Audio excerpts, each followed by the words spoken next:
Listening to Hotepish with your host, Dwan B.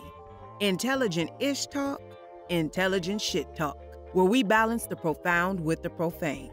Political satire, celebrity and expert guests, information and entertainment, conversation and solutions. Leave your feelings at the door.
What up, y'all?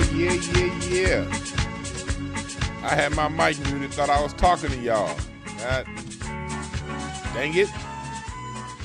I am here. We are here. Thank y'all for joining us. Thank y'all for joining me. Thank y'all for joining we. God damn it. Thank y'all again. We are here live. Talking about the omitting of Black history. Yeah, hit the like button, goddammit. Hit the like button, please. I talked about this a lot. This particular topic, how they omit our history from this nation. How they try to act as if we're just some crazy folks who can't get our shit together. You know, those are effective lies when people don't know the truth. Those are very effective lies when you don't know more. So this broadcast is about showing you more. filling in the gaps from the shit that they don't tell us. You dig? What's up, y'all? What's up, Star? What's up, Old Head Deuce? What's up, Bobby Robinson? What's up, DJ? Sliderbite. What's up, Free Truth?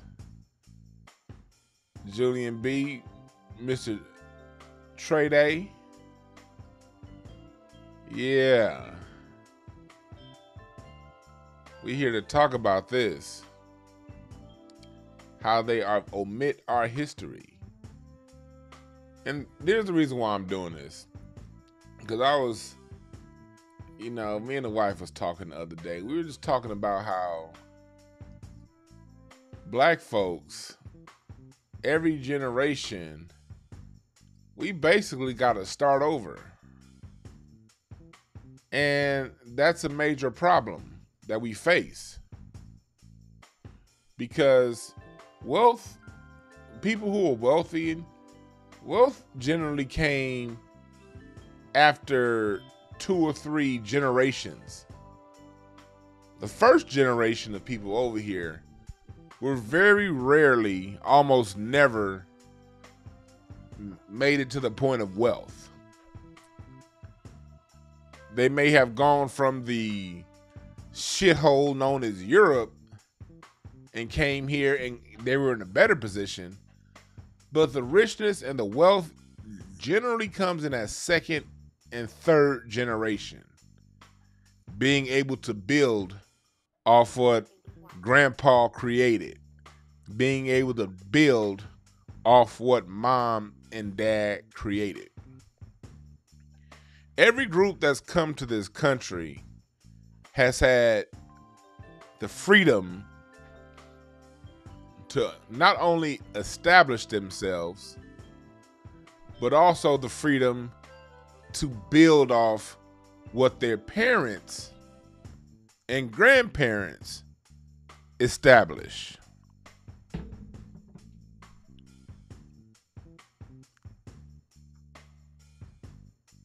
Everyone except us.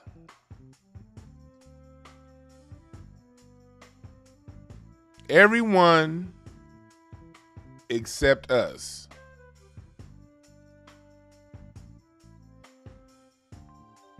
And the reason why we haven't been able to build off our grandparents and parents' success is because of government intervention.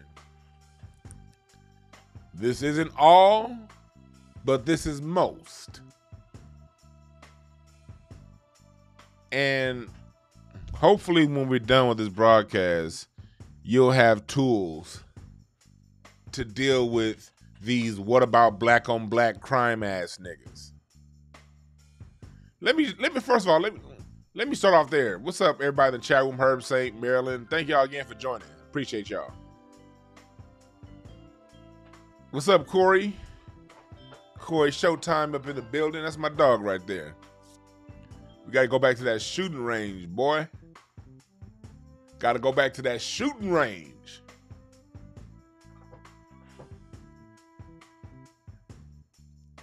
I'm going to start with this because there's a lot with black people fighting, with us raising our voice, with us speaking out for ourselves. We are getting a lot of resistance from our own people. I appreciate that, old head Deuce. Book is fire. I appreciate that. We gotta put these what about black on black crime niggas in check. Because there's too many black folks out here who every time we get things going, every time we're ready to put some pain on white supremacy, we gotta deal with these niggas.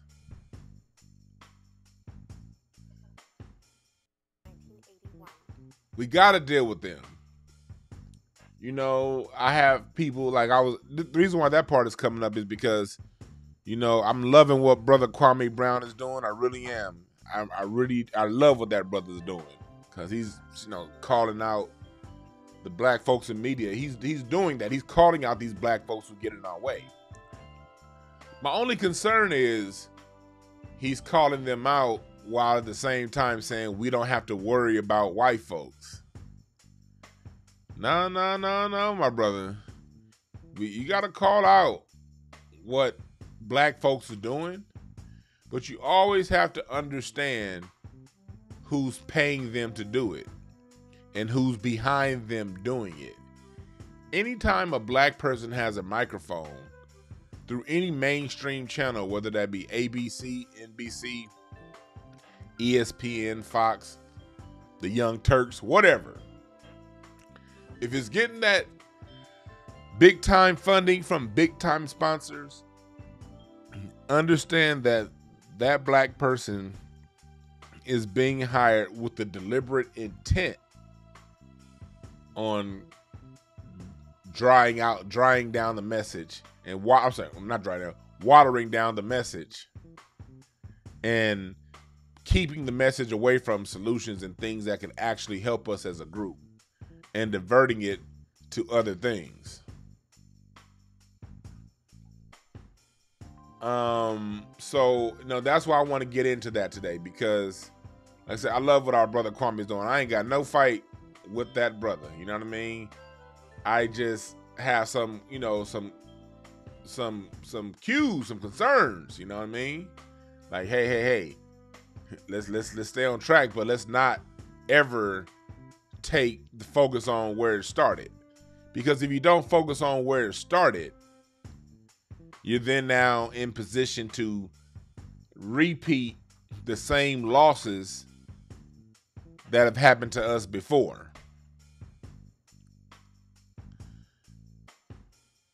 You're right, old head dudes. Kwame ain't perfect, which makes him perfect. You're right. Ain't nobody gonna say something all of what you agree with. I'm very sure everyone in this chat room disagrees with certain things that I say. You guys may not disagree on the same thing that I say, but everyone in here, everyone who listens to me consistently has a point. I have a point that I bring up here and there that you will disagree with. And you'll probably vehemently disagree with me on certain things that I say. And that's fine. That's fine. Because we're not all here. None of us knows it all. We can only speak from our perspective.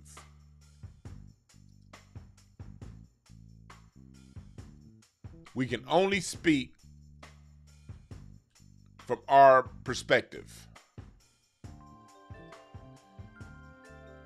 I thought I had a link to the people in the chat room asked for a link to the book. I just dropped it. I thought it should be in the description box, but if it's not in the description box, I just dropped it in the chat room. A link to my book, No Time to Waste, a self-motivation guidebook. Make sure you get the book, man. Please do. This book is helping people self-motivate to find your gifts.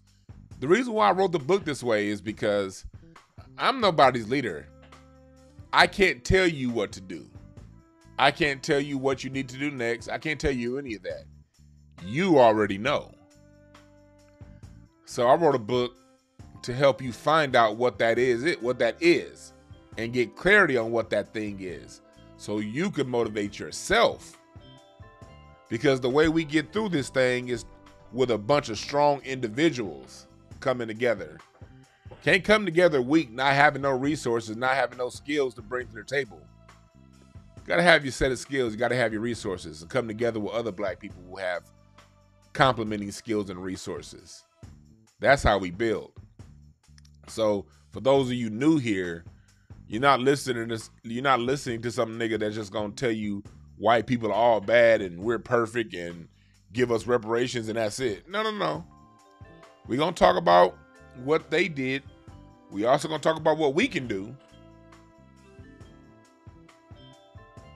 And we're gonna talk about solutions. That's what we do here. We ain't here just to sit around here and complain about what everybody else is doing.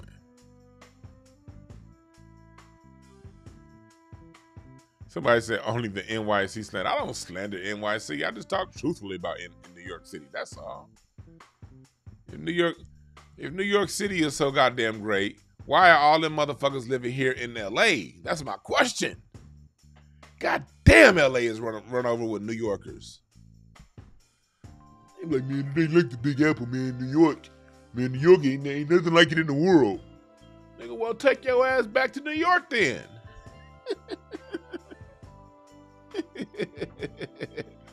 Much love to people in here from New York. I'm just talking shit, but I'm not. But I'm talking shit.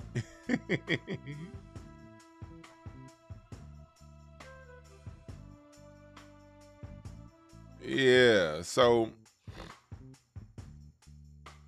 yeah, man. So yeah, we that's what we're here to talk about. But so we have to deal with that. Another reason why I'm bringing this up is I was in my man Fred Barbershop Conversations. He has a look up Barbershop Conversations. That's a dope YouTube channel. They talk boxing, primarily boxing. He talks other things, but it's primarily a boxing-based channel. And they're talking about Deontay Wilder's interview yesterday. And Deontay Wilder, if you go and listen to his interview he had with Ray Flores from PBC, the minute Deontay Wilder got to talking about race and how that impacts things in boxing, Jermell Charlo, I think that's the younger one, Jermall, the twin Charlo, that's the one that fights at 154. He's all in the chat room talking about it's not about race. Racism isn't it. And when I saw that comment, I was like, okay, I need to do a subject on this. Because Deontay Wilder was saying some real stuff, talking about how it's racism the reason why no one on like ESPN is picking up on the report of his dented skull and all the overwhelming amounts of evidence that point towards Tyson Fury cheating. That's all out there. And online news stations have been breaking that information over the past year, but the mainstream publication seems to be ignoring it while pushing a non-American fighter, Tyson Fury, over the American fighter, Deontay Wilder. Why is that? Because of race. So as Deontay Wilder is talking about that, you get another boxer, Charlo, somebody who Canelo's been avoiding, somebody who the other big name non-black fighters have been avoiding because this nigga's black. A fighter who, when he had an issue in a gym a few years ago, tried to blame race when it was his turn. Deontay Wilder's talking about his interaction with racism, and you got another nigga up in there talking about, man, it ain't about race. These is the niggas we got to deal with. First. We do. Michael Mary said he's the little emotional twin. Yeah, I was rooting for him when when he fought against. Now I paid for that nigga's fight to see Tony Harrison, the rematch. I went to that fight. That was the last boxing match I went to. Well, second to last boxing match I went to before this whole coronavirus thing got shut down. I bought the man's pay-per-view because I want to support a black fighter. And he's jumping in when Deontay Wilder is talking about something that needs to be talked about. You got him jumping in saying it ain't about race. Let's clear up the ain't about race thing, and then we're going to get into examples as to why it's about race. And then we're going to finish with talking about how even though it is about race, you still can win too. When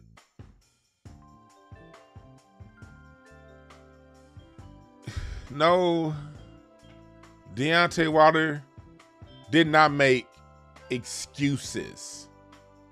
Somebody said in the channel said Deontay Wilder was making excuses. No, he didn't. Deontay Wilder was talking, and then publications went ahead and made headlines misquoting Deontay Wilder and mischaracterizing what he said. Deontay never made an excuse.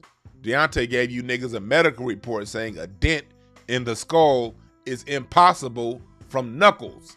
Your knuckles will goddamn break before the skull dents. only way a skull can dent is if it's hit with a blunt force object. That's not an excuse. That's what happened.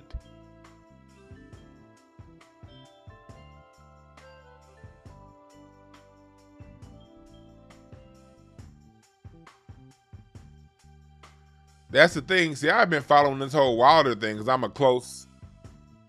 Doogie 54 said, till this day. That's right.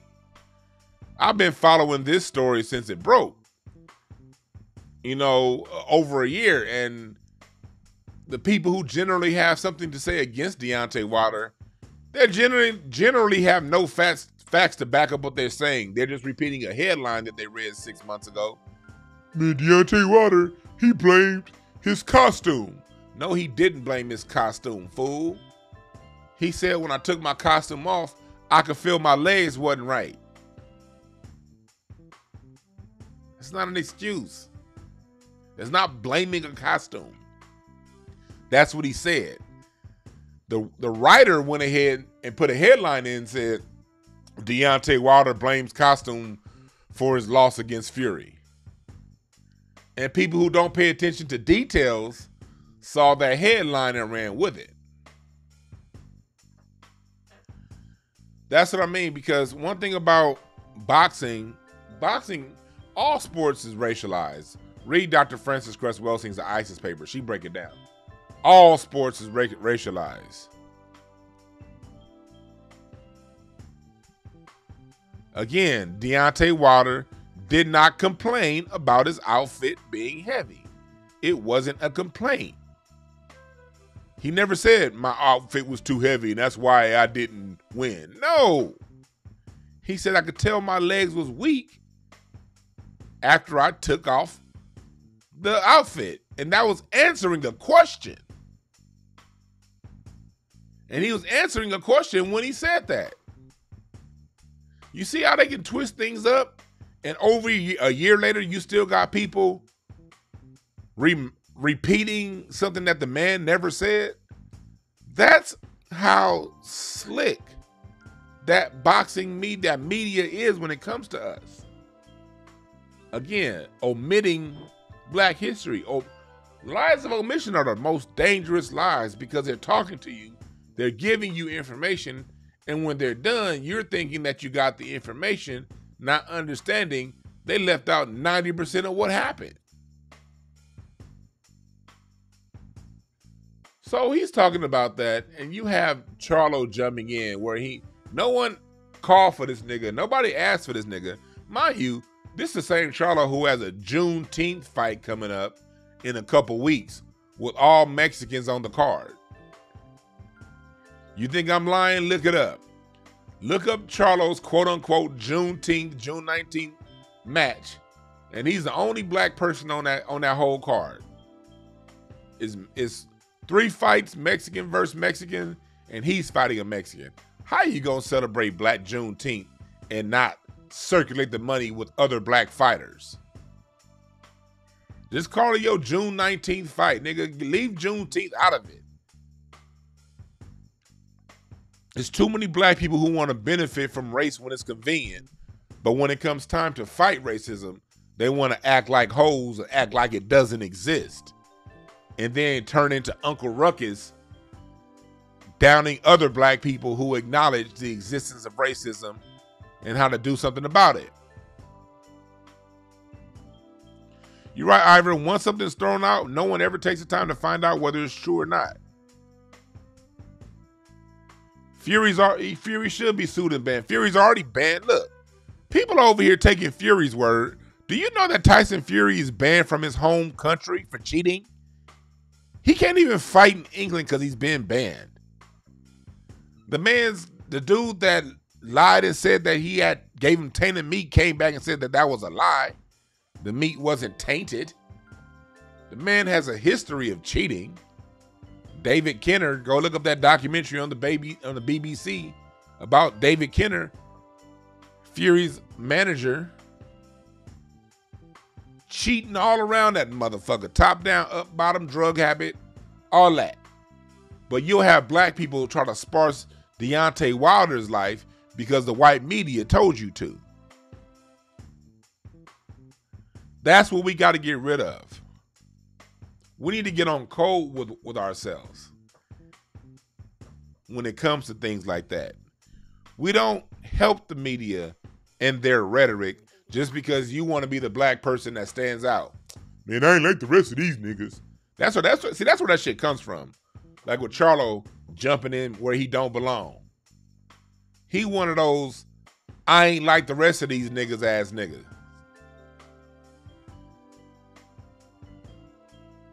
He one of them. And these people in the war of rhetoric get in the way of the rhetoric and the propaganda that helps us. Because nothing wrong with rhetoric and propaganda. It just comes down to who is it helping? Whose side is it on? Who is it empowering? Who is it disempowering?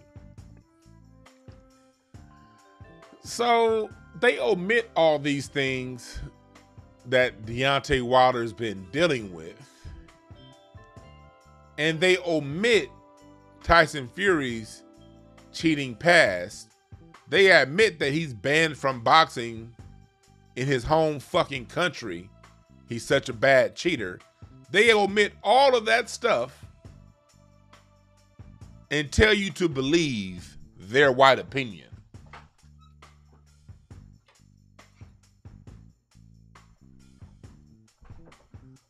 Happens all the time. So when you're dealing with these type black folks, we gotta know that half the time they're doing that is because these niggas just want attention. The other half, they honestly don't know. You have a lot of black people walking around here confused because they really believe we're in the position we're in because of we ain't good enough or those other people are better. We suffer from very, very, very low group confidence, group esteem. And that's all built in and programmed into us through the power of omission, omitting the facts.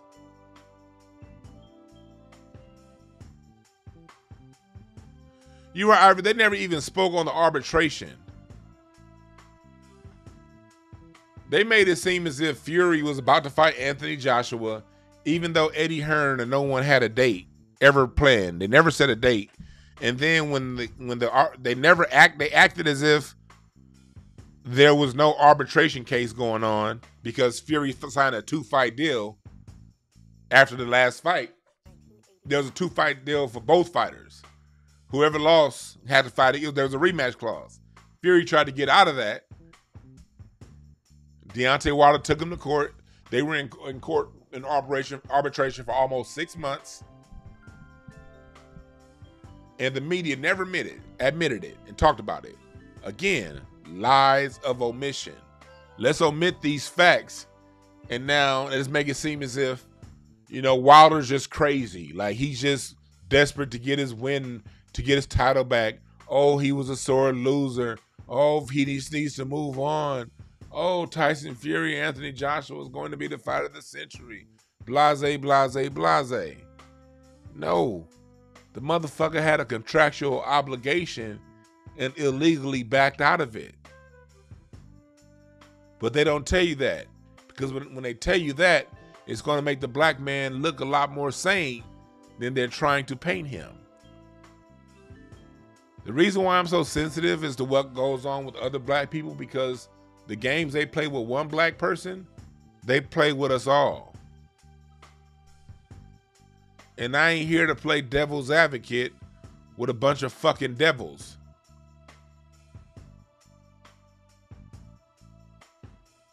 You don't play devil's advocate with the devil. Why would you advocate for the fucking devil, black people? So that's another thing. You know me, my degrees in communication studies. You know, I was on a debate team in college.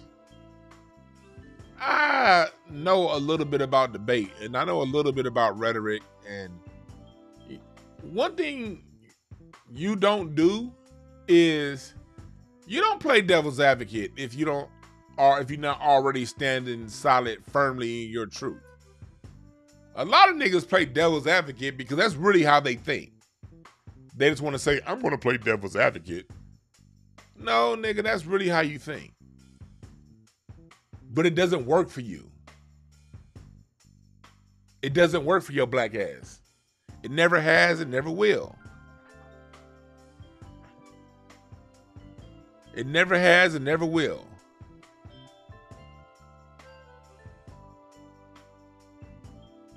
Playing devil's advocate. So, this is how they get us. And they get us through omitting history and omitting facts. And through those omissions, we are left confused. Black people are left feeling as if there's something wrong with us. Black people are left feeling as if we're inadequate, we're less than. We don't oftentimes understand that the position that we're in and the people around us has been a position that's been created for us to be in. And these people have gone over and beyond to make sure our group stays in the position that we're in. Hit the like button. We have 168 in here, 88 likes. Hit the like button, please. On my parents' wedding anniversary. Salute to my parents. Today is their anniversary. 40 some odd goddamn years, something like that. I don't know. Something like that. Salute to my parents. Having a good time on their wedding anniversary. But back to the story. What I did here was I brought a few, and I didn't get a lot, but I brought in a few times black wealth was cut off at the knees. See, black people are oftentimes, we get screwed over and then blamed for our problem. Like, you'll listen to a lot of people say, why are black people less, like they'll put out, okay, Asians have moved ahead of black people economically. Latinos have moved ahead of black people economically. And they do these things and play these games with us. And it makes us feel as if there's something wrong with us why we can't get ahead. Well, if you live in a place where the government, every time there is an amalgamation of a movement of black people community-wise in large numbers that get their weight up, we live in a place that the government does whatever it can do to cut us off at our knees.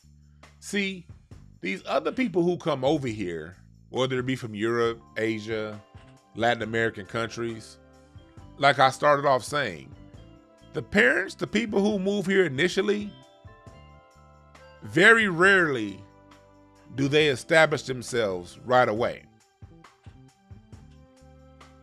and create wealth. It's the children who come behind them that really get the family set up and to go off and do big things. Because the first generation here is generally getting their feet wet. And they're usually working some sort of labor job, something low paying, something that's just enough for them to get by. And their children take advantage of programs that black people fought for. Mind you, the immigrant groups that come here, they all take advantage of programs that were created after and during the civil rights movement. Programs that black people in the 1960s thought would be for us. The word minority was new. our forefathers just thought that that word included us. We didn't find out until later that the shit didn't include us.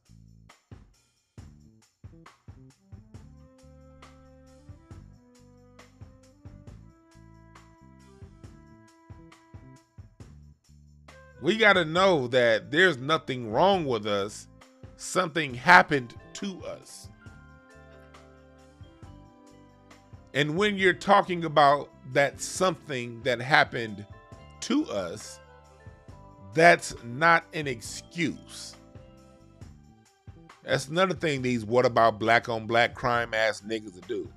They'll say, oh man, you just giving excuses. No, nigga, I'm giving history. The reason Donald Trump was able to be wealthy was because his granddad came over here and was allowed to run brothels, hooker houses, illegal red light district activities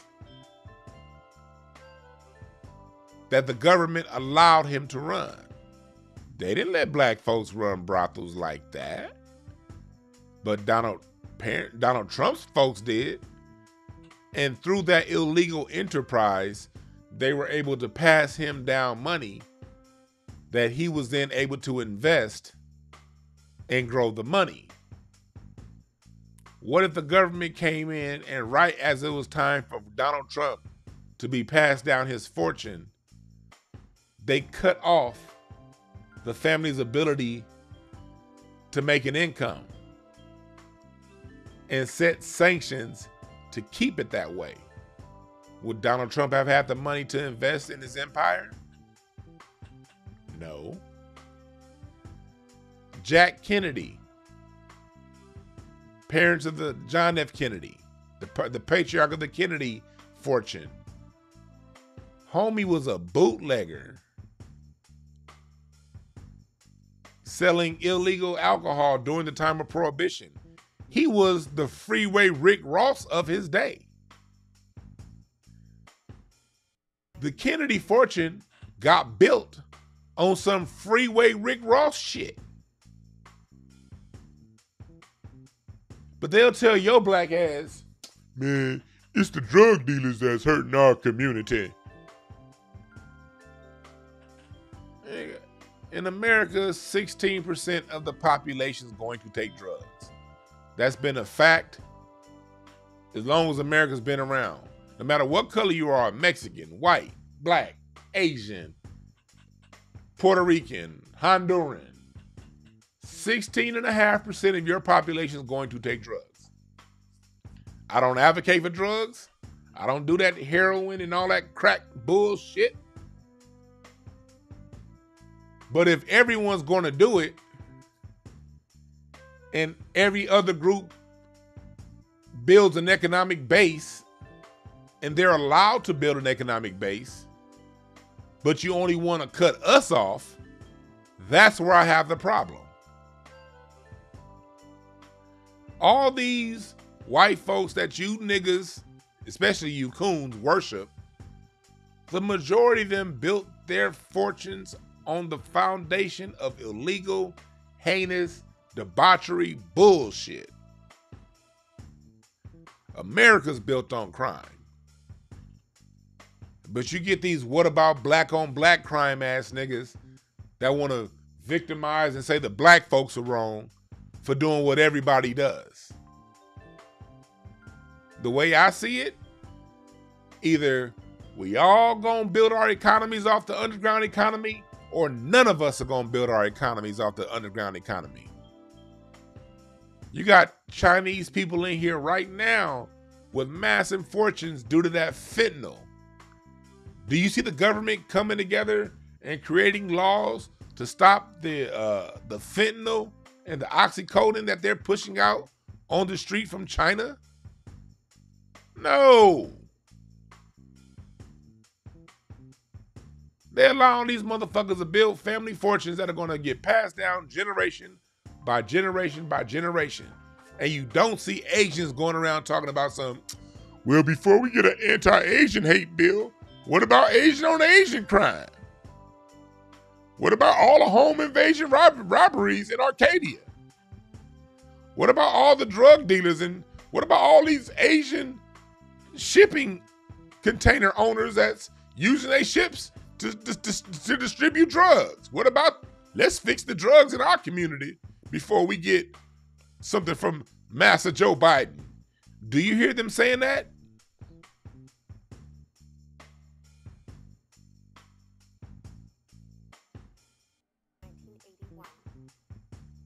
You don't hear them saying none of that shit. You're right. They're making laws protecting opioid makers. Corey, yeah, you're right. Dude said, I worked at Walgreens. Them doctors be prescribing ridiculous amounts of shit for these people. You goddamn right.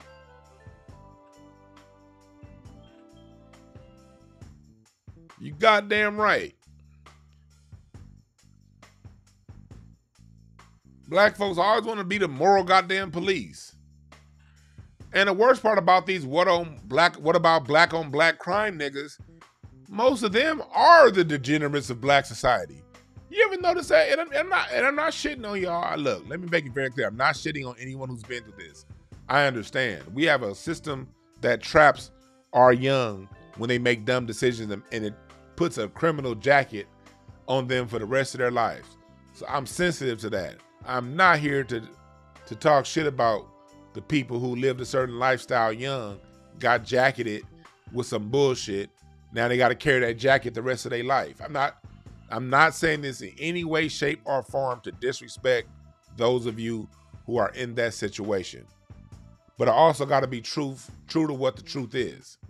The majority of what about black on black crime we do to ourselves niggas be niggas who been to jail. It's usually niggas who used to gangbang. It's usually niggas who used to be involved in a drug game. Y'all be the first ones to talk about, man, we do it to ourselves. No, nigga, you did it to us. Own your bullshit. The overwhelming majority of black people will never use hardcore drugs. The overwhelming majority of black people will never kill another black person. The overwhelming majority of black people will never harm another black person, rob another black person, take anything from another black person through the means of violence and things like that. 85% of us will never deal with any of that. But it's always these former felons that want to be like, man, we do it to ourselves. No, nigga, we didn't like your ass either when you was committing this crime. We just had to live with you because we was forced to live around your ass. You dusty motherfucker. Niggas with their head on straight didn't want to have to deal with y'all. But because redlining and racism kept us all in the same fucking neighborhood, we had to. So you niggas that used to live that formerly dusty lifestyle, you niggas need to own that shit. Stop coming around the rest of black society talking about what we doing. The majority of black America goes to work, owns a business, and feeds their family the right way, legally. The overwhelming majority of black Americans, 8 out of 10, feed themselves without harming other black people. Our black culture, we have a sharing culture. We share. We care. We love. You niggas that fuck up that, y'all are the minority. Stop dumping your dust onto the rest of us. It's always these niggas that been in prison talk about saying, the only people I see messing things up in the black community is other black people. Yeah, nigga, you and your friends. The rest of us had to tolerate your black ass. That's why so many black people move about the hood, because of niggas like you. Black people would much rather stay in their own neighborhood, have a cheaper mortgage, cheaper rent, live around other black folks, but the minute they get a little bit of money, they leave because of dusty, sorry-ass niggas like you that want to go around talking about, what about black on black crime? No, nigga, what about you and your family? Fix your family.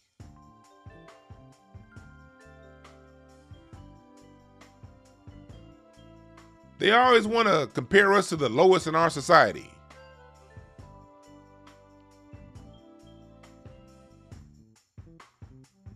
They always talk about what we ain't doing. No, nigga, fuck you.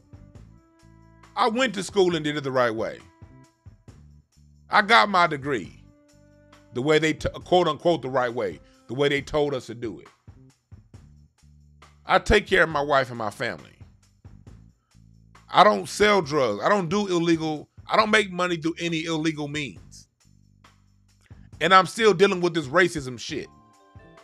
So the last thing I want to do is hear from some nigga who got put up in jail when he was a teenager or did some dumb shit in his early 20s, come to me now in his 40s talking about, we do it to ourselves. No, nigga, you. That's you. When I was broke and didn't have a fucking dime, I relied on my skills. I hustled. Hell, I fucking drove Uber after working a full-time job and being wherever the hell it took to win. I'm not gonna sit up under your goddamn dust talking about what we do to each other. Because the black people that I know share with one another. We pass around information to one another. We care about one another.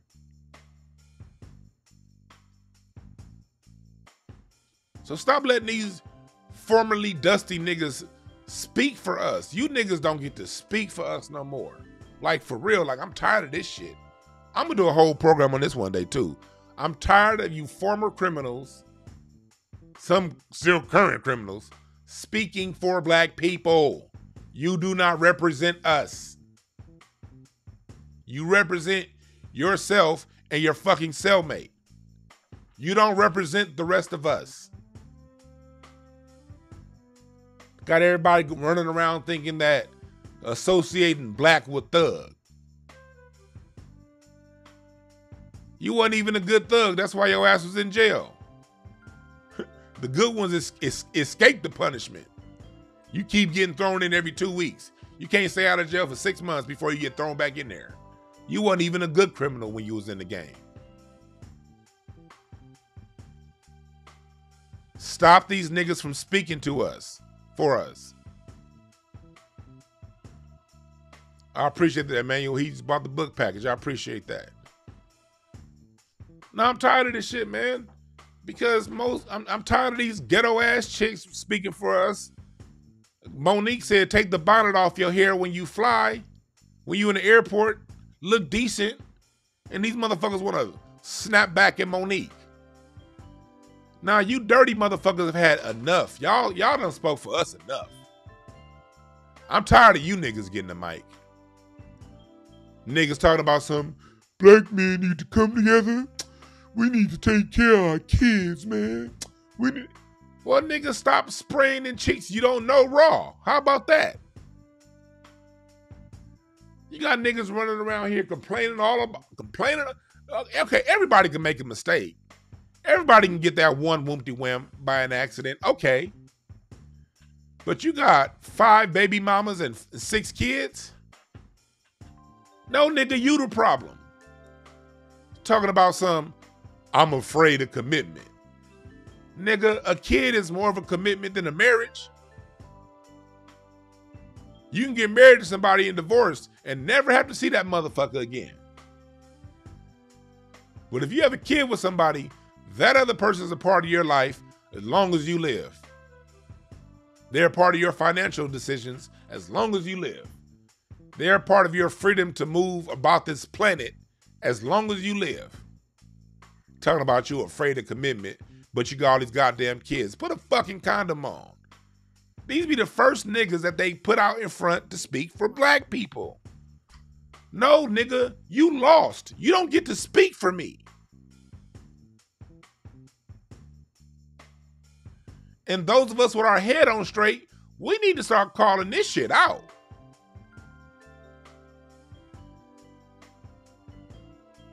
We got to stop letting these degenerates talk for us.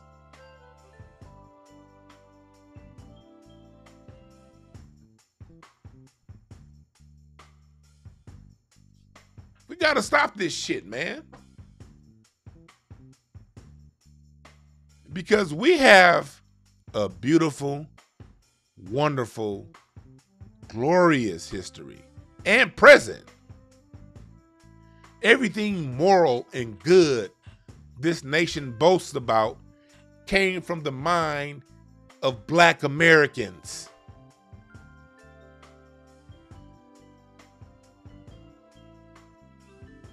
How about that? How about we start omitting these dusty motherfuckers? Here's where we can start. We can start omitting these niggas who don't get it right. Let's omit everything these niggas say.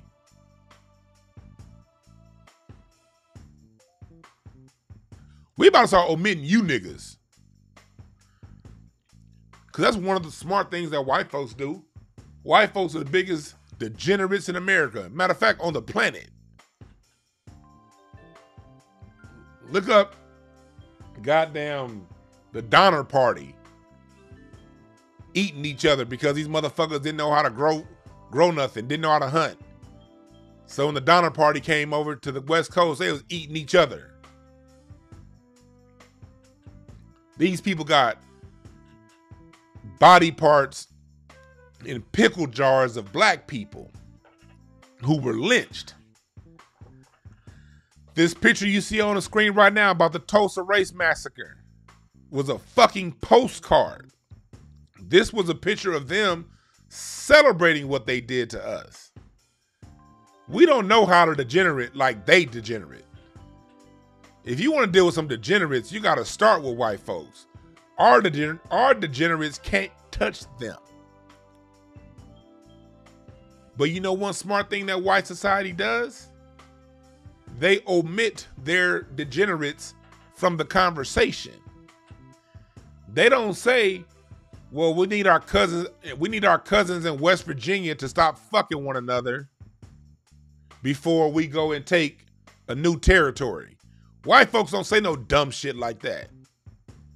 White folks don't say, man, we got to stop these people from going around, these snake oil salesmen from going around stealing money from other white folks before we get justice and before we go and set up this deal with Saudi Arabia. You don't see white folks going around talking about some, man, that Bernie Madoff stole billions from us. What about white on white crime? We got to fix our Bernie Madoff problem before we go deal with the blackies and the darkies. You don't see that shit. You don't see the Mexicans saying, hey, let's stop the Mexican mafia from running things on the street from the prison. Our Mexican mafia is basically the little bitches. The Mexican mafia are the hoes for the Aryans and the white folks in prison. We got to stop being the Mexican mafia has to stop being the do boys and the bitches for the white Aryan nation in prison before we get our shit together. No. They take what the government's giving them and keep their goddamn Mexican mafia and cartels killing motherfuckers on the border down there in Tijuana. We the only dumb motherfuckers that say we gotta stop something before we get something. We the only dumb motherfuckers that be like, man, see the thing is, the reason why we ain't got nothing because we ain't black. Black's not a real category. We need to have a meeting and come together and get a new name. And then once we name ourselves that, then we can go to these white boys and get something. Because they ain't never going to acknowledge black. If you don't sit your black ass down, matter of fact, you niggas need to fade to the black. Get out of our fucking way. You're wasting time.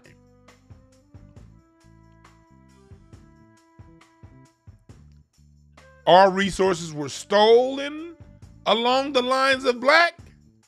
So guess what? That means they're going to be restored along the lines of black. None of these racial categories matter. Latino was some made up shit. You don't see them saying, we need to change and stop having them call us Latinos. We need to have them call us Taínos and Indigenous Americans, and then we can get an immigration bill. Because Latino is not a real racial category. So in order for us to get an immigration bill, in order for us to get resources, we got to stop calling ourselves Latinos. You don't see that dumb shit.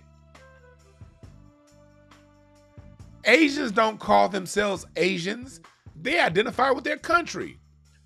You have Indians in Asia, you have Japanese, Chinese, and the Japanese and the Chinese don't get along at all. The Japanese and the Chinese, Japan been whooping China's ass so much over the last 200 years, they don't get along at all. Korea, China, and Taiwan, them motherfuckers don't get along. They're different ethnic stock. But you don't see them going around talking about something, we ain't Asian, man. We Mongolian. We gotta be renamed and reclassified as Mongolian, and then we gonna get a Mongolian hate crime bill. And then the Indians, y'all gonna get an Indian hate crime bill. And then the Japanese, y'all, no, dumb nigga. They take their benefits along the lines they're classified as. We do a lot of dumb shit.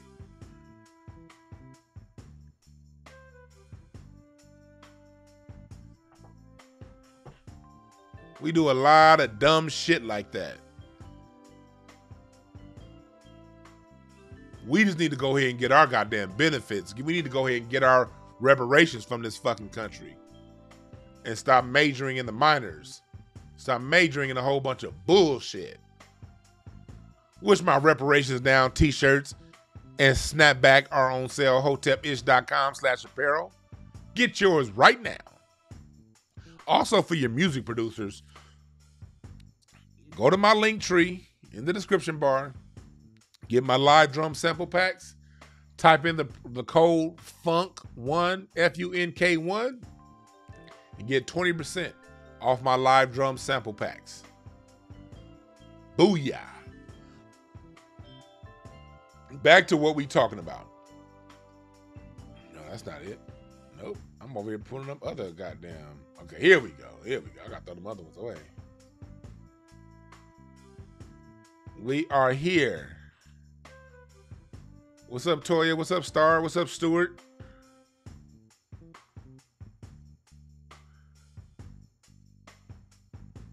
What's up, Willie Beaming? Yeah, this is a time-wasting mechanism. Yeah, I do see Latinos adopting Latinx. See, the Latinos ain't... See, black people... These other groups don't pay attention. The white folks introduced that Latinx to create division within that community. And some of these motherfuckers are starting to fall for it. I'll be laughing at Latinos that go for that Latinx shit. How y'all gonna have some English people who speak English, tell you how to speak Spanish? The O and A, the masculine and the feminine.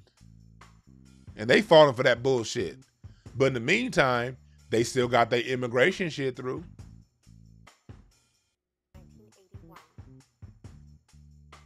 There's no such thing as a Latino or Latinx. But they sure don't have a problem adopting that moniker when it comes to these black and brown benefits that they get off the backs of black people.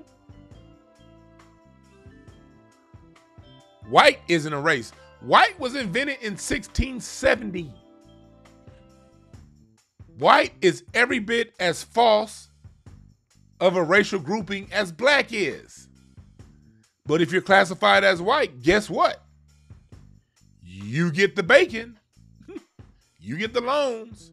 You're not redlined. You get the job if you're classified as white. So don't tell me what a false classification can't do for you.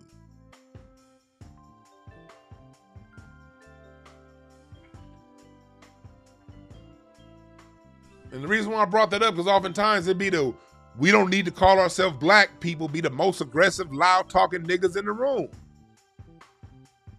Distracted from the fucking conversation because they want to show the world how smart they are.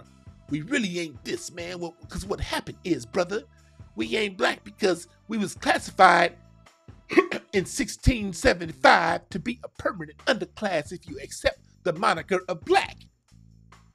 You dig? And if you accept it, that means you will be it.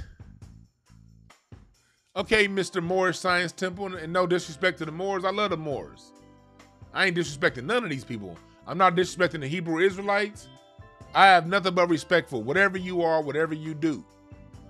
But if you want me to drop black, and if your way of approaching it politically is politically advantageous, you have to show me where you've won. You have to show me where you denied your classification and your status, and that stopped you from actually going to jail, and that actually stopped you from paying taxes, and that actually stopped you from being treated like the color of your skin. If you can show me documented where these advantages have given you things that the rest of us can't have,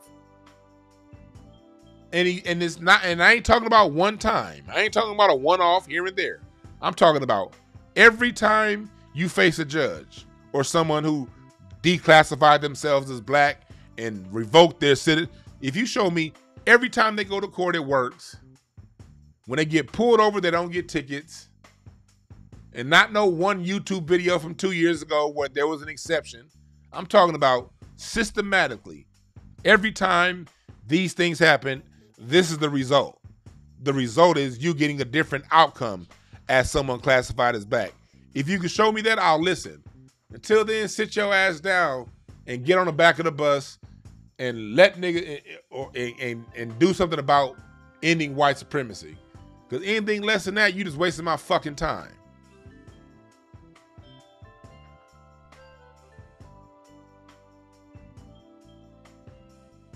You're just wasting my time. Anything less than that.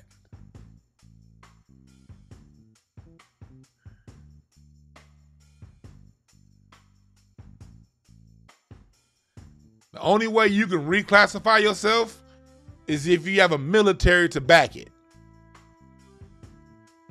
If you can say, okay, no, nigga, call me this. And if you don't, I got a Scud missile I'm gonna drop on your fucking city. If you ain't got that,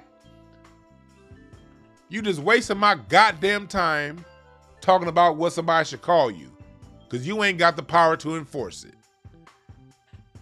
You ain't got no legal system that you reclassify yourself as whatever because of the Treaty of 1798 shows that the Moorish people are different and we have our own racial classification and this white man can't do nothing about it. You dig? Okay. Who and what army is going to stop him from doing what he wants to do? You can show me that, we can talk. Anything less than that, you're wasting my fucking time.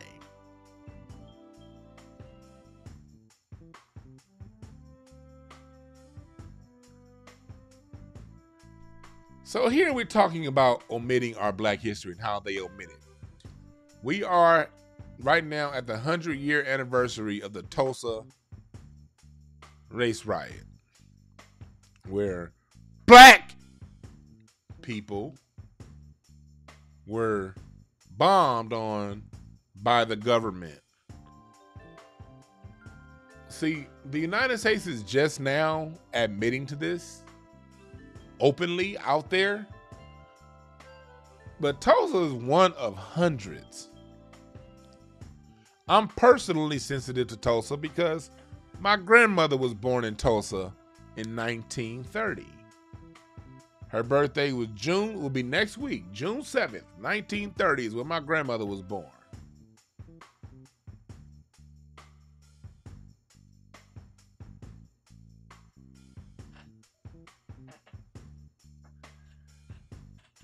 her parents, my great-grandfather, Mr. Foster, and my great-grandmother, Gertie Foster, were alive and living while seeing their city burned and bombed down in Tulsa.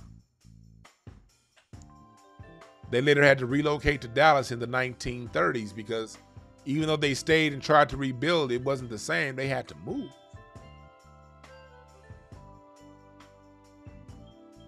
If my great-grandfather were allowed to build off what he built in Tulsa, and then my grandmother were able to move into that economy that he built for her, she was able to then have my father in that economy. How wealthy would my family be right now? Black folks, we got to ask these questions, because if we go back in our family tree, we got somebody in our family that had to either relocate or do something because of racism, and they weren't able to build and expand what the previous generation created, because racism forced them out of what was created and what was moved, what was done. My other 4 times great-grandfather on my mother's side, he invented the automatic railroad crossing.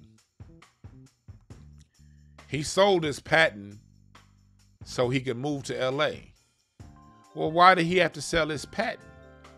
Because when he was in Benton Harbor, Michigan, they had to, the reason why my 4 times great-grandfather had to live in Benton Harbor, Michigan, was because when they were living in Natchez, Mississippi, and I showed you, my regular listeners, I showed you guys this before. He was supposed, the slave owner who owned my 5 times great-grandfather, I have it right here, I'm gonna show it to y'all again. He put in his will to have my grandfather freed. And he was supposed to be freed and inherit the plantation. But because Mississippi law said black people can't own things, we didn't get that plantation. This is the newspaper article. I'm gonna read it. Manumission of lying slaves. F.W. Harris, Esquire of Mississippi, appeared before Judge Parker yesterday morning on behalf of Nathaniel Hoggett of Adams County, Mississippi, manumitted the following slaves. Manumission means let them go. Nellie, aged 21 years, her 2 children, aged 1 and 2 years, the other 4 months. Mary, age 17 years, Anthony, age 24, and it goes to the ages of each one, and it says they are all light mulattoes. That goes into the light skin, dark skin things. It was mulatto slaves too. And my 5 times great-grandfather was one of them, who at his death give them freedom in his will, but from unforeseen circumstances, the will was not carried into effect until his son Nathaniel arrived at legal age. Mind you, Nathaniel is only a couple years old at this time. This was in the year 1855. How wealthy would my family on my mother's side have been had they inherited the property that they built that was actually given to them by their slave-owning father? Remember now, during Reconstruction, Natchez, Mississippi was one of the wealthiest cities in America. The wealth in Natchez, Mississippi was on par with the wealth in New York City because of the cotton in Natchez at this time. Where would we be if we were allowed to build on what our forefathers created? Black people aren't in the fucked up position we're in because we stupid. We're in the fucked up position because every time it came time to pass down something, it got taken. And the next generation had to start over. Not only does it get taken, unfortunately, we as a people, we don't pass down our stories to our kids. We don't train our kids on how to deal with racism.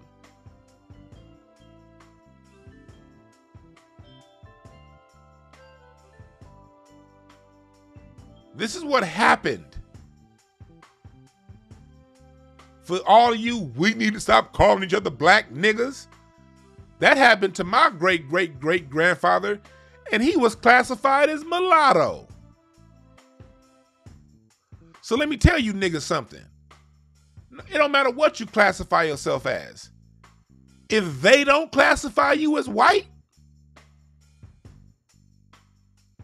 you get the same treatment.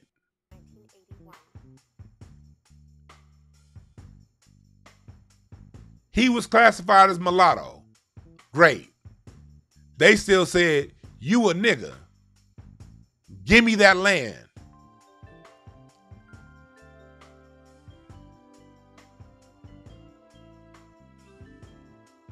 So no, I don't have time to sit back and listen to you what we need to do first, ass niggas. What you need to do first is stop being a coward and confront this system head on. Stop looking for distractions. Stop talking about what about black on black crime. Well, we need to do better. Do better than what? The further I go back in my family history, every 60 years, there's some bullshit done by this country to pull the rug from under our carpet.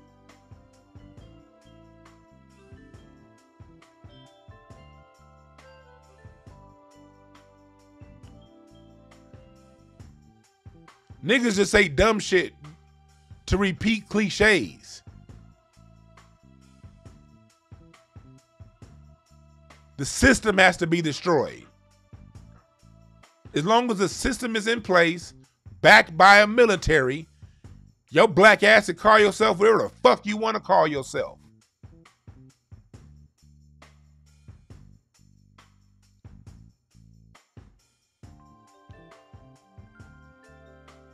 Stop the time wasting bullshit.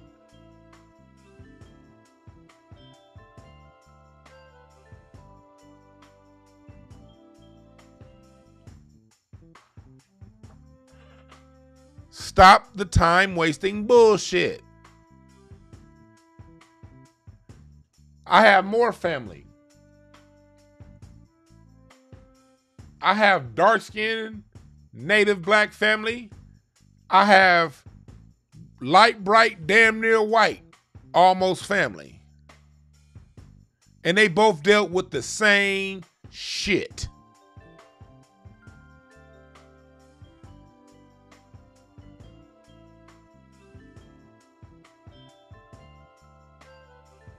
The same shit. One of my moderators, please ban the person that had to hop over the border for his reparations. Please, moderators, ban the person that could not fix his own country because he's a bitch.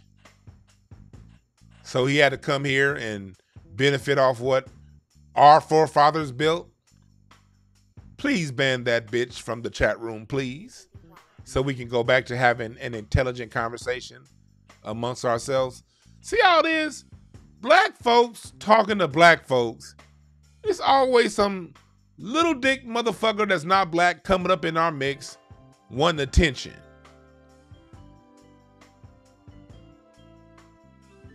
It's always one. I had a few of them in the chat room last night. That's probably a white person with a Latino name. So my moderators, if you will,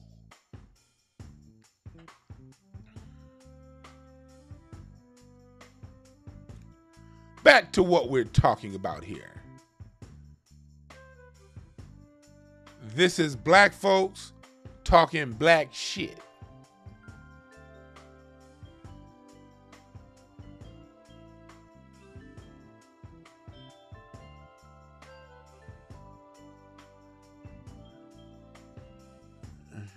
He said, puff and keep talking. You right, Frank White. You right. So back to what we're talking about. If they're coming in, moderators, if they're coming in, if you see white supremacists coming up in here running their mouth, don't time them out. Just hide them from the channel. Get them all the way out here. We don't even want them having a chance to come back up in here. Their voices are irrelevant. Back to what we're talking about here. How our history is omitted to make us feel as if there's something wrong with us.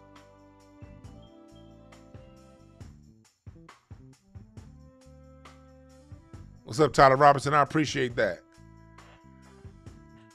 So, Black Wall Street is near and dear to me.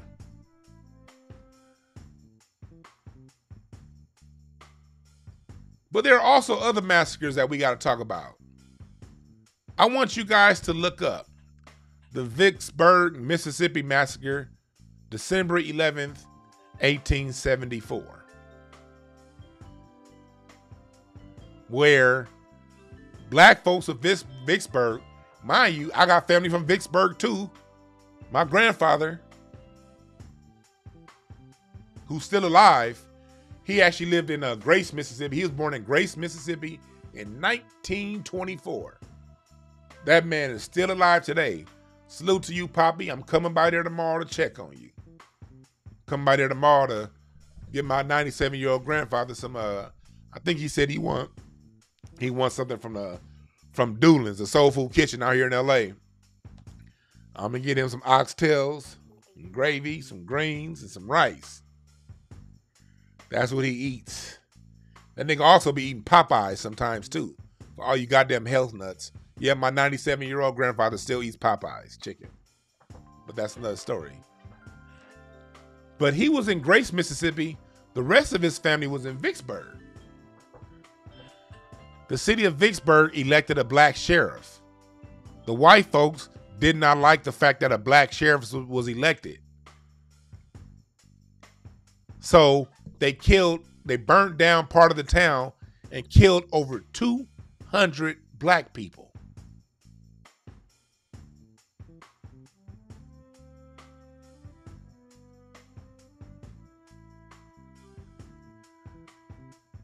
See, anytime I get somebody to ask me, when it comes to your family, someone asks, are there any black people you aren't kin to? I encourage you to look up your family history. Family history multiplies. You go back 4 generations, that's 32 ancestors.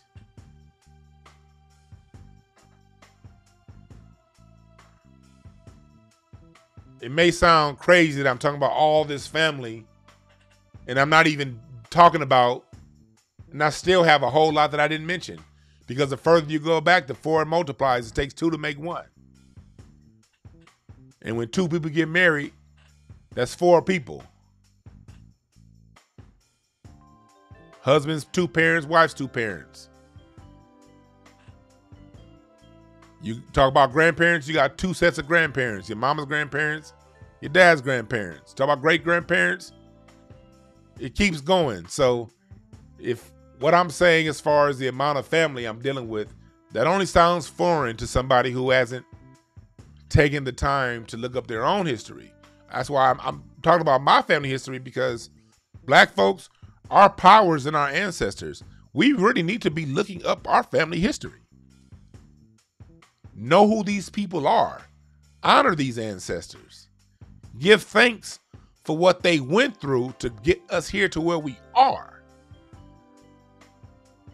Our strength as black folks is in our connection with nature and the planet, and our connection, our spiritual connection, and our connection with our ancestors.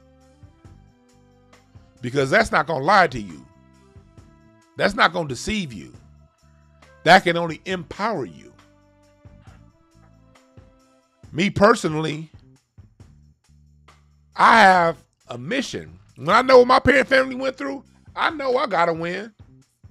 Shit, my 4 times great grand uncle, Adelbert Roberts, was the first black senator in the state of Illinois history, 1924.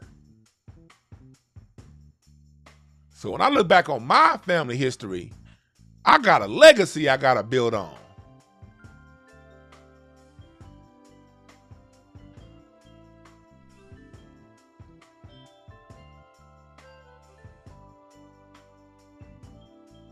I got a legacy to build on.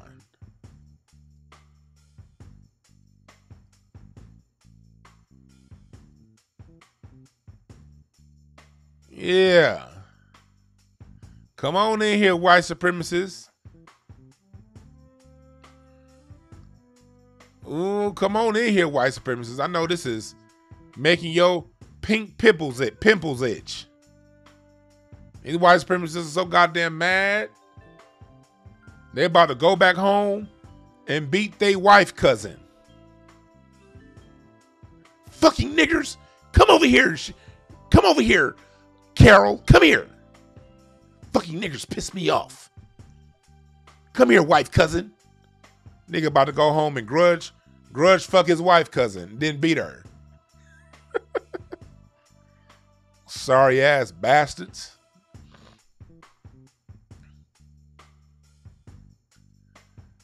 We got to look up our history. Look up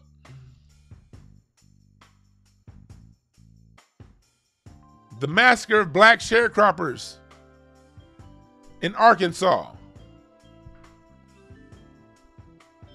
Elaine, Arkansas. September 30th, 1919. What if these people were allowed to stay on their land and build legacies for their descendants? Look up the Clinton Riot, September 4th, 1875, in Clinton, Mississippi.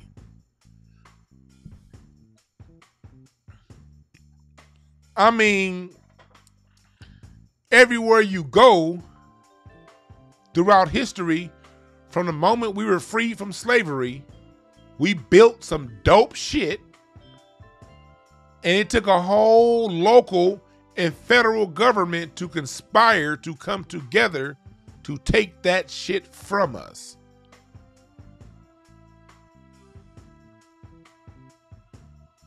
That's how dope we are.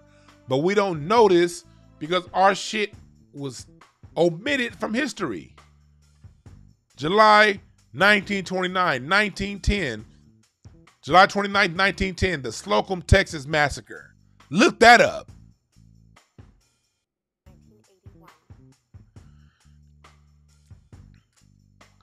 Looking for black folks because in Slocum, you had a black town where black folks were doing well, better than the white folks.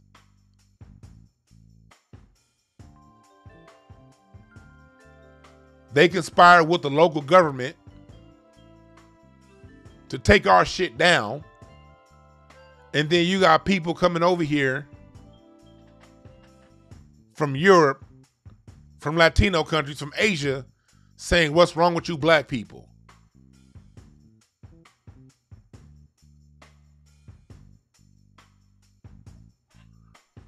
We got to know these things. Yeah, Bruce's Beach here in LA. I drive by Bruce's Beach all the time. I ride my bike over there. I'm going to take a picture the next time I'm over there. Bruce's Beach is right down the street from Uncle Bill's Pancake House. Man, that's some of the best goddamn breakfast here in LA. Woo! But I digress. Shit, if you ever go by Bruce's Beach, stop by Uncle Bill's Pancake House. They close like at 2. Black folks built a damn beachfront community town, and white folks took it.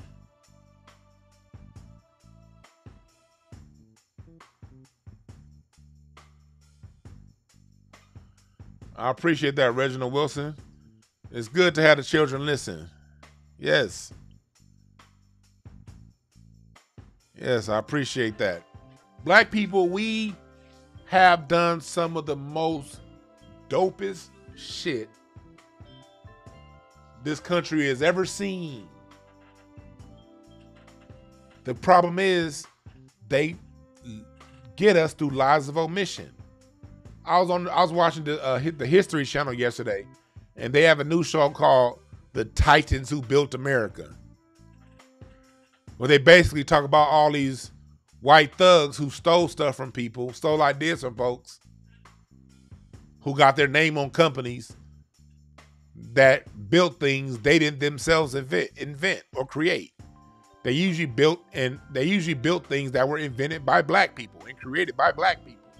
Do you know that the term catering comes from a black man? There was no catering industry in the United States until black folks created it. I mean, our history is so deep and so dope. Our history is so deep and it's so dope, but they omit it.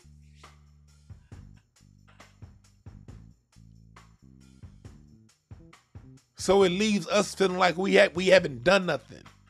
And you got black folks running around talking about ancient Egypt. And don't get me wrong, I love ancient Egypt. I know my ancient Egyptian history better than most. But we ain't got to go that far back. We ain't. Remember Michael Jackson? I said this before in this broadcast. Michael Jackson was trying to show us on Remember the Time. Remember when he said, what about? When he said, you and me in Spain? Or what about? Or what about?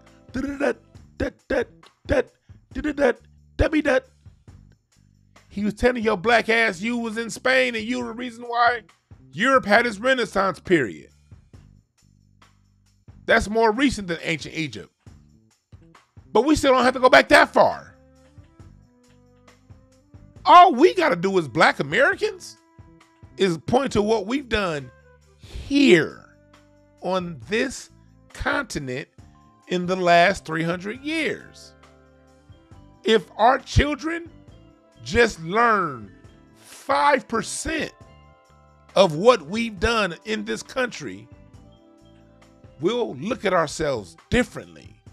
If we just learn 5% of what we did, teach them Benjamin Banneker is responsible for the Farmer's Almanac, which is what fed this country, which stopped this country from going into starvation in the late 1700s. And the current, when you pull up your phone, the weather map are still using technology that Benjamin Banneker created for this country.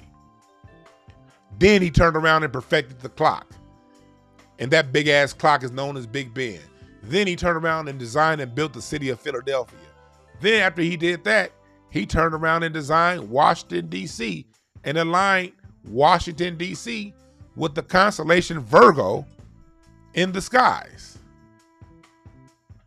Teach them about George Washington Carver and how this country would not have been successful in World War II had he not invented additives to give America rubber, because Germany cut off all its rubber supply chain plants during World War II. And had George Washington Carver not invented something new, this country would not have had the rubber to put on its tanks and trucks to go back. Thank you, Zigzagger, for the Cash App. Teach these kids about, I got so many names in my head. I mentioned before George McJunkin, who found the anthropologist who found the Folsom people in Folsom, New Mexico in 1910. Teach them about Bass Reeves going around town whooping ass. Teach them about Robert Smalls, freed himself from slavery, stole a Confederate ship, pushed that ship up to the Union, came back, freed his wife and his family, recruited 5,000 black people he convinced Abraham Lincoln to allow black people into the Union, recruited 5,000 soldiers to help the Union. And when black soldiers were finally allowed to fight, December 1862, the Union went from losing the Civil War to winning the Civil War after black people were bought in. And then after Robert Smalls was done, he bought his slave master's house and lived in the house and owned the house that he was born in, a slave. Teach our children about Fannie Lou Hamer. Teach our children we've done way more than we shall overcome. Beg and plead, give me some justice. Ooh, Black Lives Matter. Man, Black Lives Matter is the worst of us, of our liberation movements. Nigga, the NAACP is the worst of our liberation movements. The things we hear about, that's actually the worst of what we've done. And I'm not disrespecting it, because NAACP did do some good, some. I'm still waiting to figure out what good Black Lives Matter is, but that's a different story. These movements are the worst of our progress.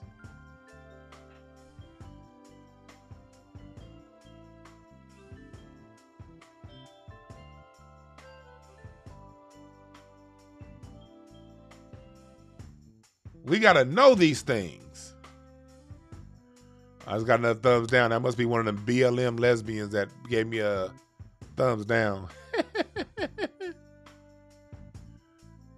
Tell the Drake said your granny's maiden name is Hoggett. Hey, we might be family. Hoggett is one of my that name goes back. That's my great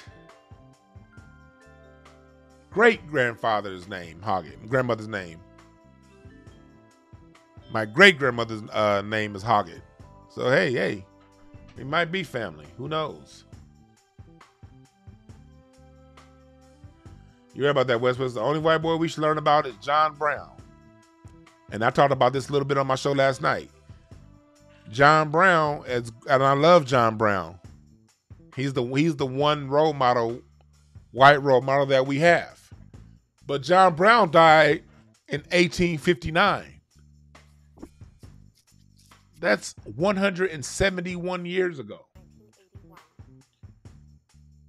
There has not been a white equivalent to John Brown in 171 years.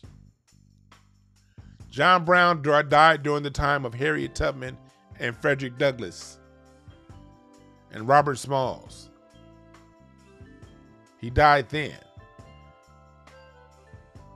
We can name dozens upon dozens of black folks that continue to fight. We can't name one white person after John Brown. That's why I don't get into, people like when people always want to say, hey, I'm white, I'm not bad. Look, I get that all white people ain't bad. This isn't a conversation about all white people.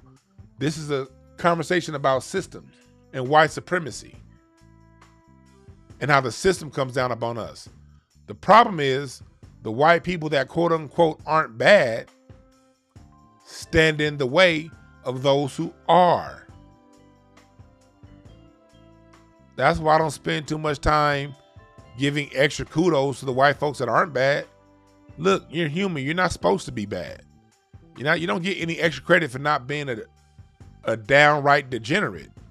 If you're not a downright degenerate, that just makes you human. You don't get any extra credit for being human. If you want extra credit, you got to do something to stop these motherfuckers. That's where your extra credit come in. Your white extra credit don't come in coming around black folks saying I'm not the bad one. No, you don't get credit for that. You get credit for going around the white ones and saying stop this bullshit. No, you need to hire that black person. I see, yeah, his name is Jamal, yeah. Still give him a job. You need to be the one going around other white folks when they got different things within government planned to undermine us. You need to be the one coming to black folks saying, hey, black people, this is what my cousins are doing. This is what my white friends are doing. Let me help you stop them. That's where you get extra credit. You don't get extra credit just because you're not one of the bad ones. That just makes you human. That's dope. You're a decent human being. That's hella cool. I'm down with that. But that's gutter basement level. Being a human is just the basement. This is another thing. You ever notice this shit with black folks? You'll get a black person talking this shit, like I'm talking right now about liberation for ourselves and watching out for ourselves. And then you'll get another black person to come in the room and be like, man, but you can't label all white people like that, man. All white folks. Nigga, I don't need no black person telling me and policing me on how to view white folks. Nigga, that's the last thing I need is your black ass telling me what I should look out for. If you don't sit your ass down, because the white folks that aren't like that, they're not a threat. Why aren't they a threat? Because they'll sit back and allow us to get our benefits and not get in our way. So we don't even need to talk about them. We need to talk about the ones who are a threat. And we need to talk about it unapologetically.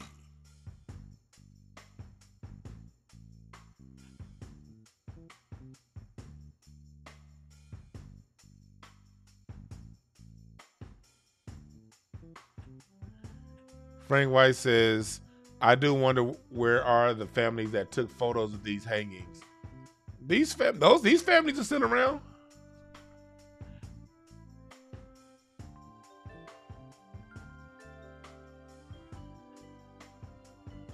They still around. Those families are still around, being protected by the good white folks.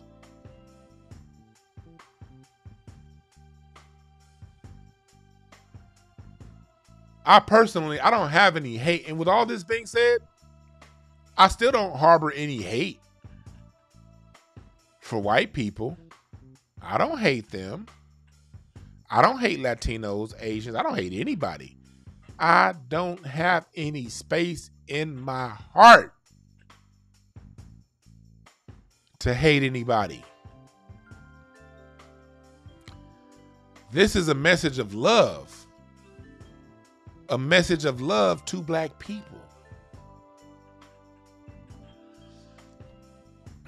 I love my people so much, I'm going to speak and show my people where the landmines are so that we can win.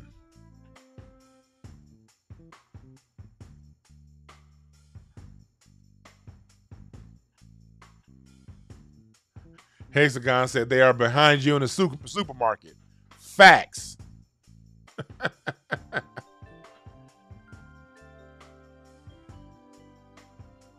I don't believe in hating other groups. Hey, that's a good comment, West. That's real talk. It's not about hate, but we were taught to ignore our pain.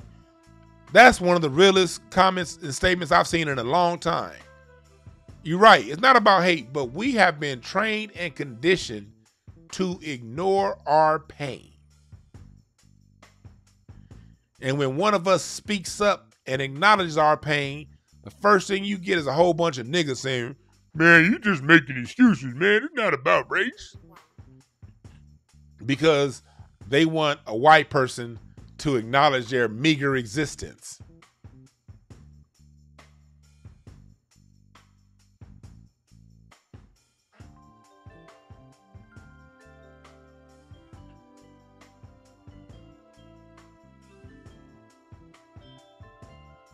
We got to stop ignoring our pain.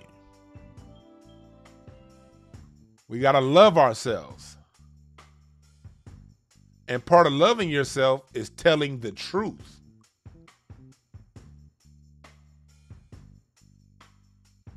That's part of love.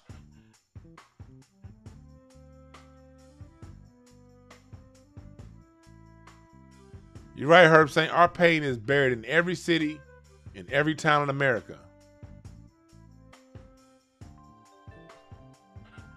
We got to acknowledge our pain.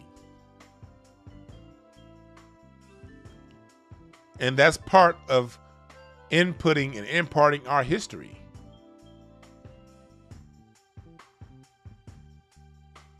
Is acknowledging our pain.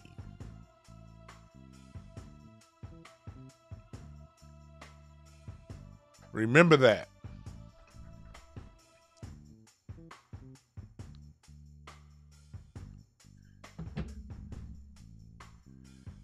What y'all talking about here in the chat room? I ain't gonna be on here too much longer.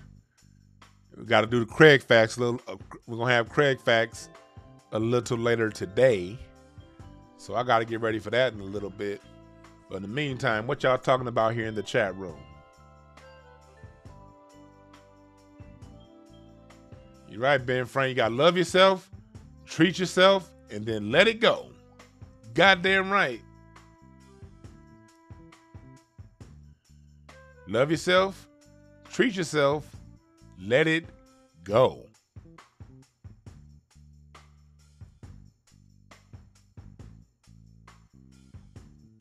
We got to first deal with these what about black on black crime niggas. And let me, one more message. This is something for you guys, help you guys out when it comes to rhetoric. For these what about black on black crime niggas. Understand that black crime, there's a one-to-one connection between black crime and poverty.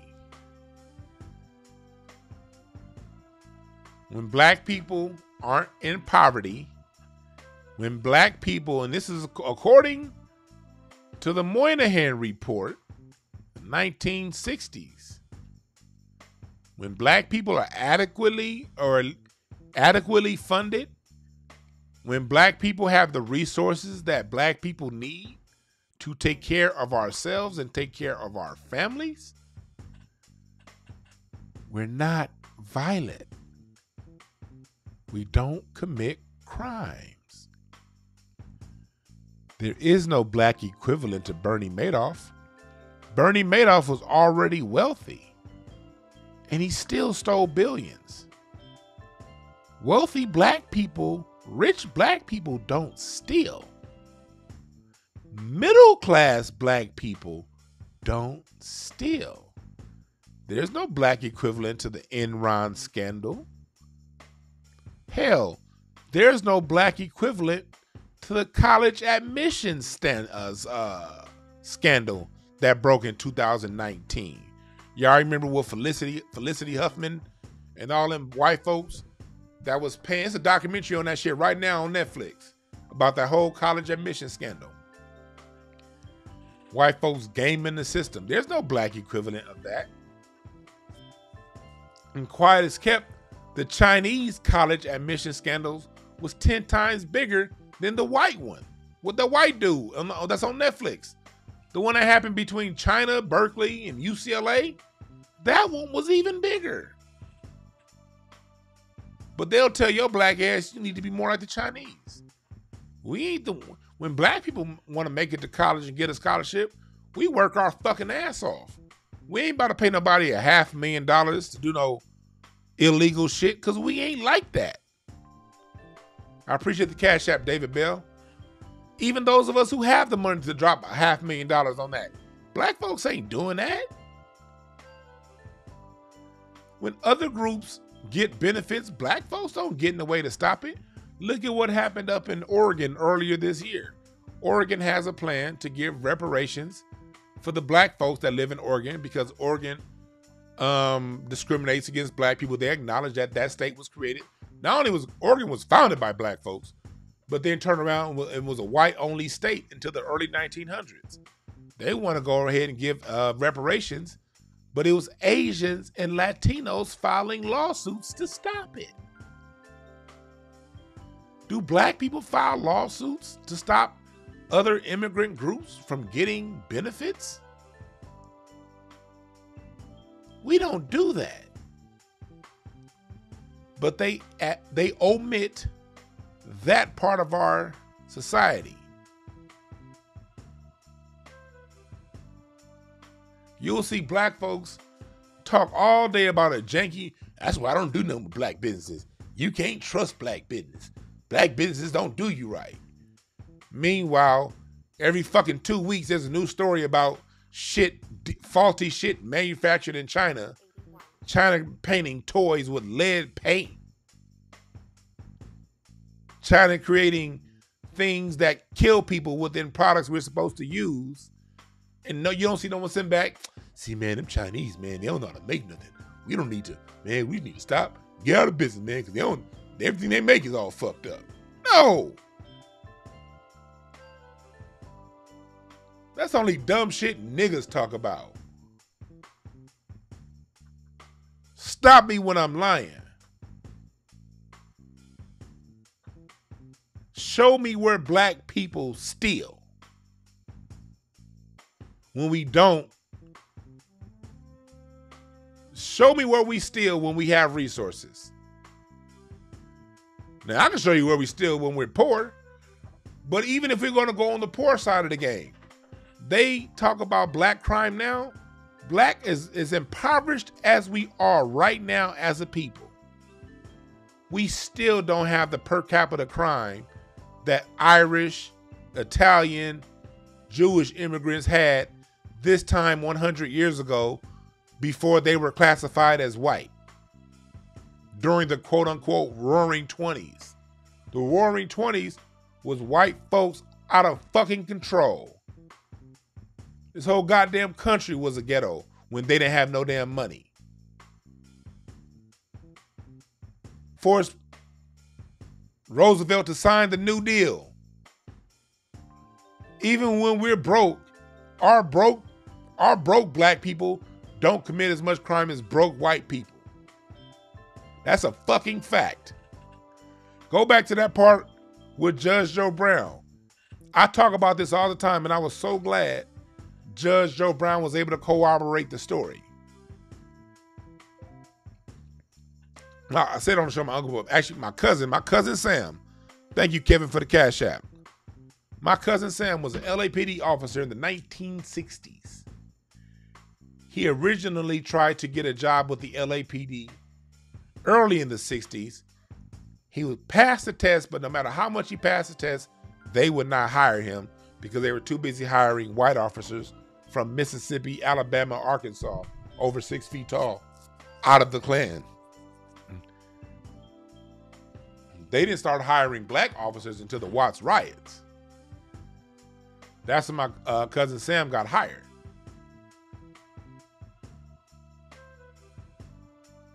From 1966 to 1968, there was like 1 or 2 murders in all of South Central LA. There were no crimes. None. No armed robbery. No burglary. No rape. No assault with a deadly weapon. Why did South Central Los Angeles, after the riots, we talking Watts, Willowbrook, South Central LA, why was there no crime for about 18 months? Well, that's because the white police officers who were always starting shit in South Central got shipped out to the valley, the San Fernando Valley. And South Central LA was occupied by new rookie white officers teamed with black officers, new hired black officers. There was no one to plant drugs on anybody. There was no one to throw a cocktail bomb in a black building and blame it on the rival gang to start a gang war. There's no one to agitate crime within our society. And since we had the Watts riots, there were a lot of social programs that went into the ghetto to give resources to the people. So for 18 months, there was damn near no crime. When did the crime return? When Nixon got in office and started his war on drugs. Now, all of a sudden, the crime is returning. Now there are these new drugs on the streets. When black people are left alone with proper resources, we don't commit crime.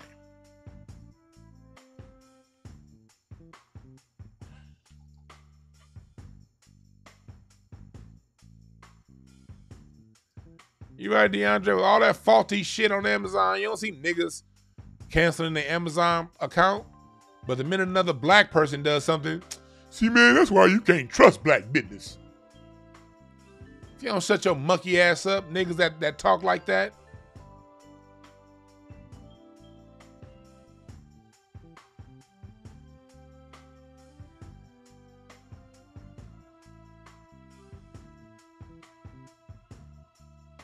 Good point, one punchline. Can't profit from peace. You right about that.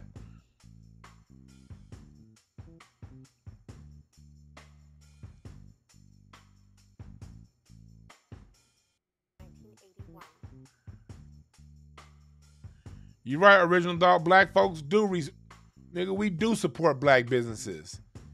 That's another thing. Black folks gotta stop saying, we don't support black business. Hell, nigga, my whole life I've been supported by black people. When I was in college, I worked at Washington Mutual Bank. I was a loan officer. And guess what? 99% of my customers were black. When I left Washington Mutual and became a mortgage banker, and I started doing business-to-business hard money loans, guess who my clients were? Black-owned mortgage companies with black loan officers. My company now, Breakthrough Advocacy Services, working with children and families on communication solutions. Guess what color they are? Black. Guess what color are the people, 100% of the people who donate to my Cash App, buy my t-shirts, listen to this program? Black. We do support one another. But you always got these niggas that just can't wait to repeat a cliche so they can feel good in front of white folks. Me and black folks don't support one another. No, nigga, you don't support black people. Support black business. When we threw our show in Vegas 2 weeks ago, it was nothing but black people that came from all across the country. Star came from Fresno. Another brother came from Houston. 2 other people came from Chicago, 1 from New York, to support us. Don't ever tell me what black people don't do. We got to stop these cliches, man. We got to give ourselves the treatment we want from others. Someone said, what are my thoughts on critical race theory?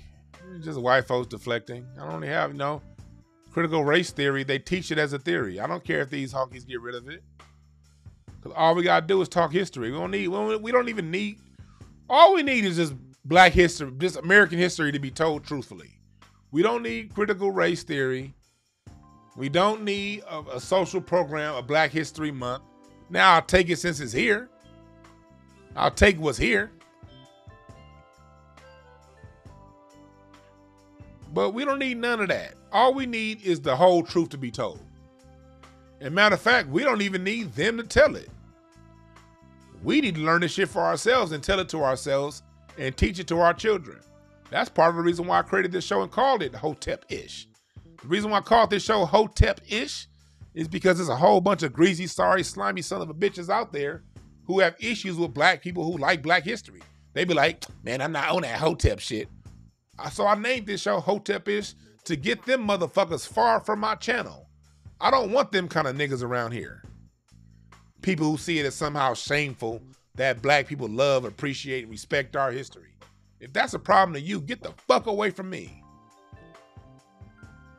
Because we got to speak our history unapologetically. We can't be intimidated. We can't let these other people tell us what we can't talk about and what we shouldn't do. We got to reach one, teach one, and then pass it down to our children. So when they grow up, this information is secondhand knowledge to them by the time they're 8. Firsthand knowledge to them. This is information that the way we were raised to know who George Washington is, they need to be raised to treat George Washington Carver with the same esteem we were raised to treat George Washington. That's our job. We don't need them to do that. Because matter of fact, when they tell our history, they omit the most important parts. It's actually very dangerous for us to rely on them to tell our history. That's actually very dangerous and not responsible on our part.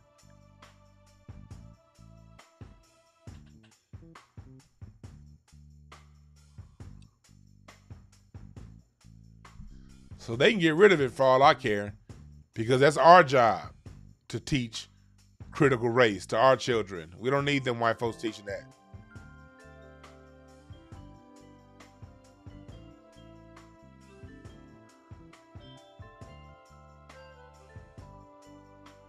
We have somebody in here who just want to show the whole world that he knows a bunch of information. We kind of, OC Green Machine, you can kind of stop talking right now.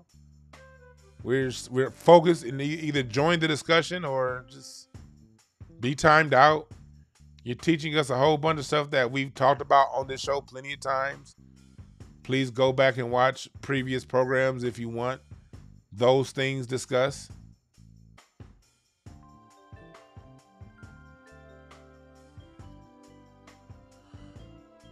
What's up, Lonnie Payne in the chat room? That's my nigga right there.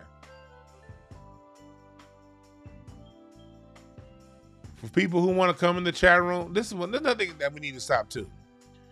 Whenever a black person gets together and starts talking about what we're talking about, the other black people who read a book or two want to get around and be like, man, but you didn't say this. You didn't say that. I need you to say this.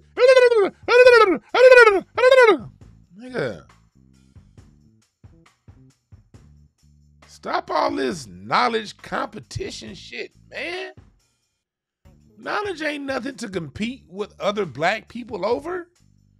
If you got something to say, do what I did, create a channel and say it. I'm not about to sit here and argue with somebody over information. It's information. You can't cover 400 years of history and cover all goddamn things in a 2-hour program. Stick to what we talking about. Chill. Didn't nobody come to see you.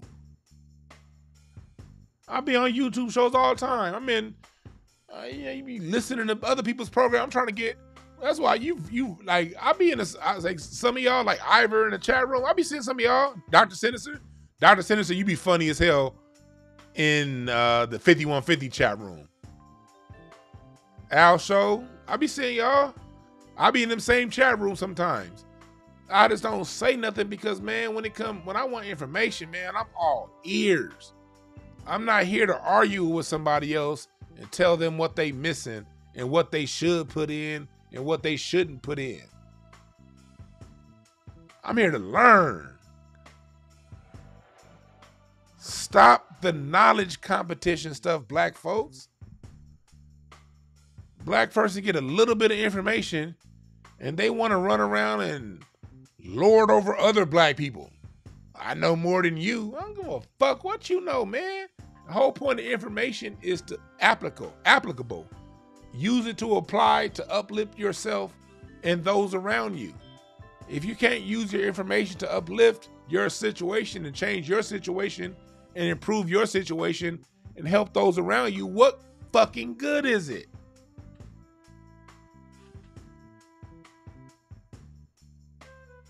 To sit around and debate about information.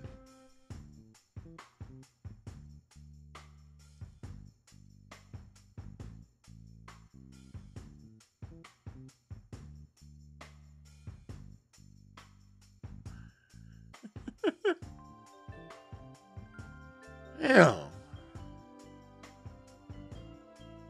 I appreciate that, Remy. Yeah, I like to throw the information out there for us to find it ourselves.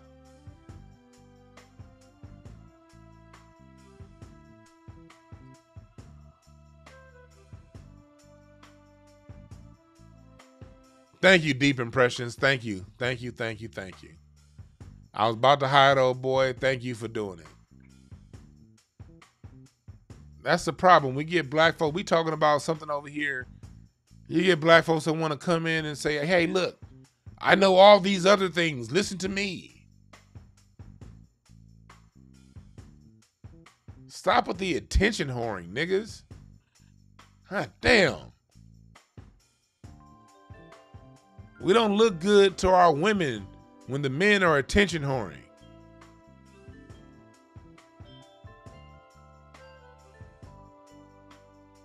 Yeah, watch your interview with Judge after this. We went real deep into some stuff. You're right, Norris, son. We are in competition with we are socialized to be in competition with one another. And we ain't got time for that, man.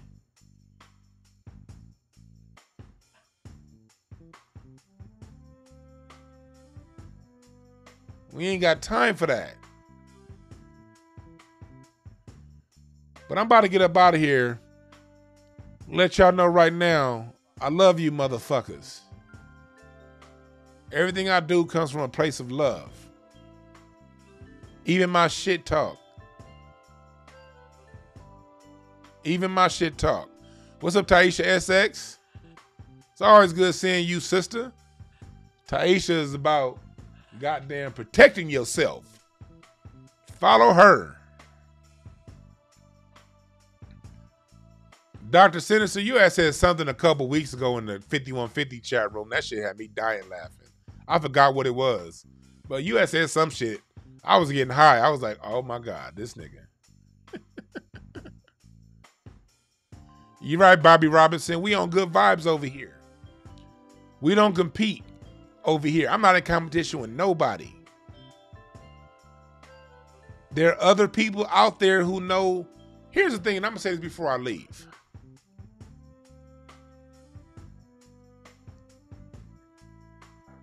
We aren't in competition with one another, black people. As much as they try to make it seem as if we are, we're really not. People out there listening, y'all can make it a competition with me, but I'm not going to respond. I am not in competition with anyone else on YouTube. I am not in competition with anyone else's information. I'll get people all the time. They'll be like, oh man, you heard that from such and such. Oh man, Dwan ain't original. He heard such and such say that. Let me tell you something, people.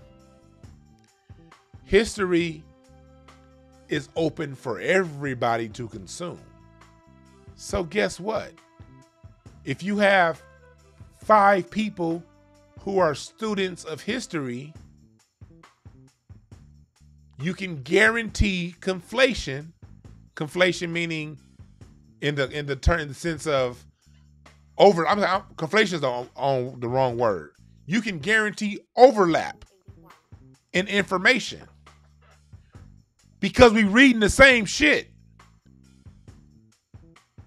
Niggas don't create history and then be like, hey, this is what I created. Now go back and find out. No, the shit was already there. The shit already happened.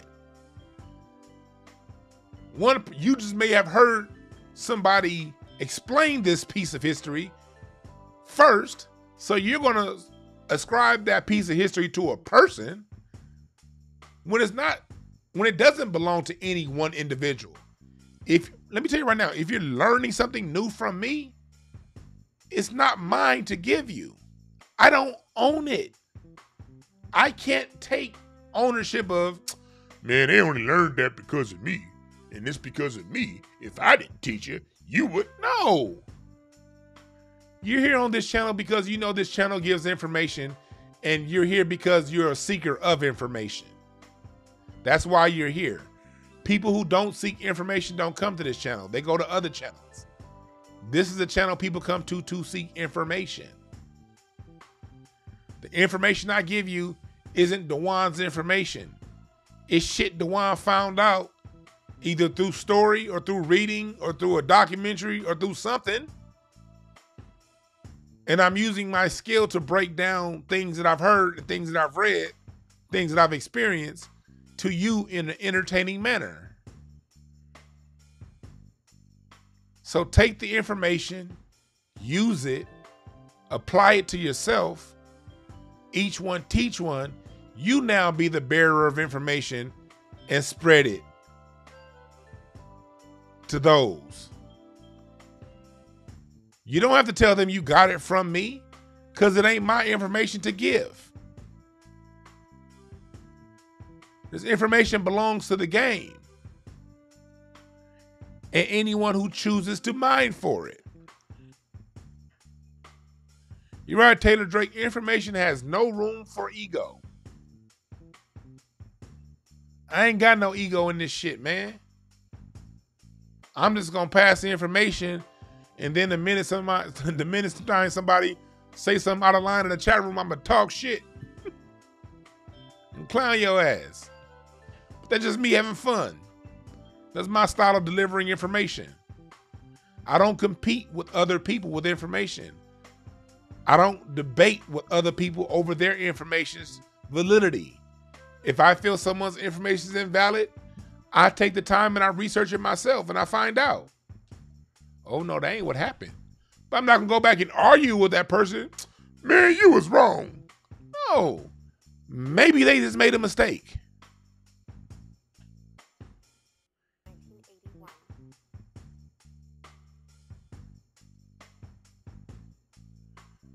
I have a phone line. I'm just hesitant on whether or not I want to open it up. I have Zoom and Skype. I have a phone line that you guys can call into. I just don't open it because I'm like, man, when I be listening to some of these other shows, man, I be listening to these callers. I be like, man, I don't know if I want to deal with that. That's why I don't have my phone line open. But one day I will open up the phone line. One day I will. Yeah, thank you, Deep and Precious. Be sure to comment after the broadcast. Drop a comment after the broadcast. I would love to interview Dr. Claude Anderson. However, I have no way to contact Dr. Claude Anderson. If I knew how to get in contact with Dr. Claude Anderson and he were gracious enough to come in and do an interview with me through Skype, yes, I would definitely do an interview with Dr. Claude Anderson. I just don't know Dr. Claude Anderson. I'm just someone who's bought all of his books and been a follower of his since my church introduced me to him in 1996.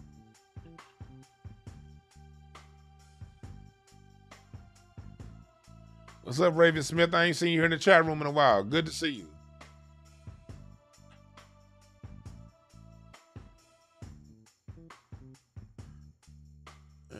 So, take donations for phone questions. That's a good idea. But I'm about to get up out of here because I got to get to Craig Facts. Remember, my live drum sample packs are online. Link tree in the description bar. I'll put that in there after the show's over with. My t-shirts are for sale. You can get my book, No Time to Waste, Self-Motivation Guidebook, where I'm teaching y'all how to find your gifts from within.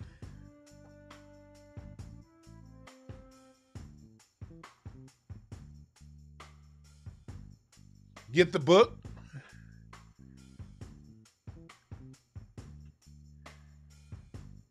And remember this, there are no perfect messengers, only perfect messages for those who are willing to pick up the game. My name is Dwan B. I'm out.